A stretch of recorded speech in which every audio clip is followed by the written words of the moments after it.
আরেকটা ব্লগ নিয়ে আমি চলে এলাম। আমি পূর্বা। আমার ভোরবেলা সকালবেলা ঘুম থেকে ওঠার পরেই চিত্রটা এরকম হইচই। এখন একটু ঠান্ডা পড়েছে বলে সোফায়, চুলবুল মাটিতে। তারপরেই ঠাকুরকে ধূপ দিয়ে দৌড়ে কিচেনে চলে যাওয়া, চায়ের জল বসানো। 3 কাপ চা আমার, 2টো, একটা হচ্ছে বাবার জন্যে। বাবাকে আমরা প্রতিদিনই চা আর জল দিই। এরপরে আমার অর্ডার কী আছে সেগুলো দেখতে হয়। বাচ্চাদের ছিল অর্ডার ফ্রেঞ্চ টোস্ট। শীতকালে ফ্রেঞ্চ টোস্ট খেতে ভালো লাগে। আমার তো অবশ্য সবসময় ভালো লাগে। ইভিনিং স্ন্যাক্স হিসেবে ফ্রেঞ্চ টোস্ট ভীষণ ভালো। মা ছোটোবেলায় আমাদের খুবই বানিয়ে খাওয়াতো।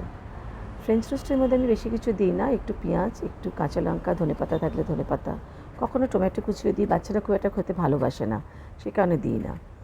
আর এর সঙ্গে একটুখানি টমেটো সস দিয়ে দিই। ছোটোবেলায় মা একটা নিজেই টমেটোর চাটনি বানিয়ে আমাদের এর সঙ্গে খাওয়াতো। আর ফ্রেঞ্চ টোস্ট আমার মনে হয় সবাই খুব পছন্দ করে। আর আমি খুব অল্প তেলে এটাকে করার চেষ্টা করি।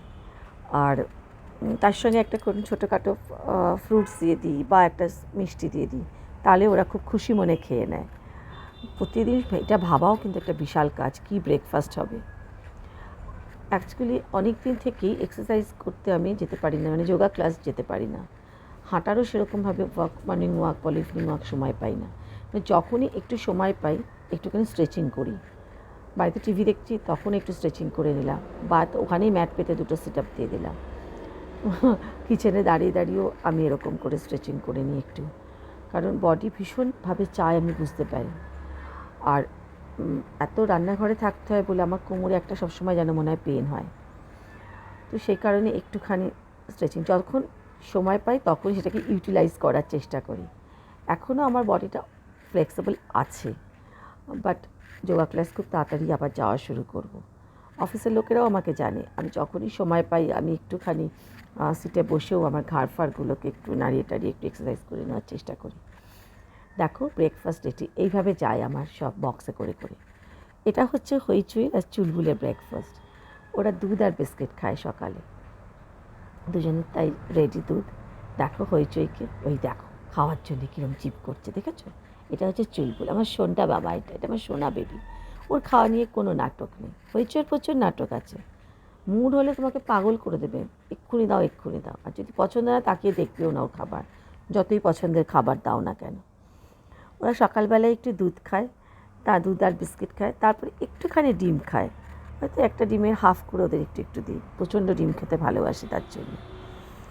আর দেখো এক্ষুনি আমি দেবো হইচইকে, দেখো কী করবে। আজকে ওর খাওয়ার ইচ্ছে আছে, তাই কারণে ও মন দিয়ে সেটাকে ফটফট করে খেয়ে নিচ্ছে। এদেরকে ইচ্ছে থাকবে না, সেটা তোমাদের আরেক দিন দেখাবো। এই দেখো আজকে মিনা আবার চলে যাবে, তাই জন্য মিনার ব্রেকফাস্টটাও দিয়ে দিলাম।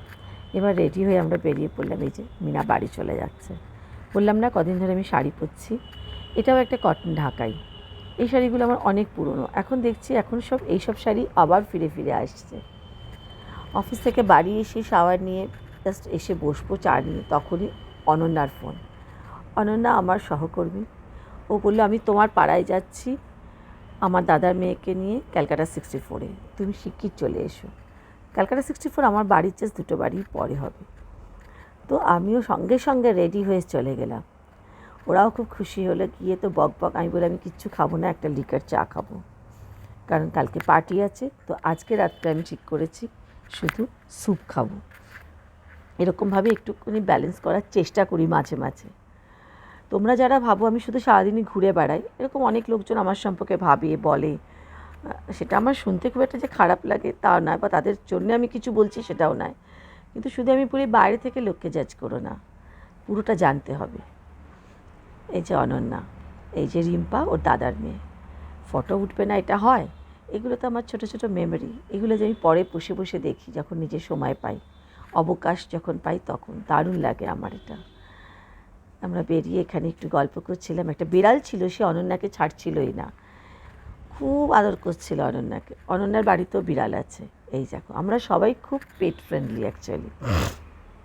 আর এই বাইরেই সত্যজিৎ পিকচারটা ভীষণ ভালো। তারপরে আমি বেরিয়েই ফুচকাওয়ালাকে দেখে লোভ সামলাতে পারলাম না, 3টে ফুচকা খেয়ে ফেললাম। তারপর বাড়িতে ফিরেই দেখো কত টাফ লাইফ আমার, দৌড়ে এসেই কিচেনে। এবার শুরু হয়ে যাবে আমার আজকের রান্না, কালকের রান্না। কালকে অর্ডার কী আছে সেই সমস্ত দেখে তার কিছু রেডি করা। হইচই চুলবুলের রান্নাও করতে হতো। ওরা চিকেন অ্যান্ড রাইস খাবে, পেডিগ্রিও দেওয়া হয় ওদের মাঝে মাঝে যখন এমার্জেন্সি পড়ে, নাহলে আমি চিকেন রাইস সবজি দিয়ে বানিয়ে দিই। আসলে কি যেন আমরা সবাই মানুষ সম্বন্ধে মন্তব্য করে ফেলি তার সম্পূর্ণটা না জেনে। যত বয়স হচ্ছে এটাও আমার উপলব্ধি, এটা করা একদমই উচিত না। একটা মানুষের কত স্ট্রাগল থাকে, কত একটা বড় জীবন, কত স্টোরি থাকে, আমরা কিছুই জানি না হয়তো তার সম্পর্কে। এখন বাজারে খুব সুন্দর কই মাছ আসছে, তো কই মাছ আলু ফুলকপি দিয়ে জিরে দিয়ে একটা পাতলা ঝোল বানালাম। দেখো হইচই আর চুলবুল, চুলবুল ঘুমোচ্ছে, হইচইয়ের ছেলে কি আদর করছে। যদি তোমাদের ভালো লাগে ব্লগটা তাহলে শেয়ার করো।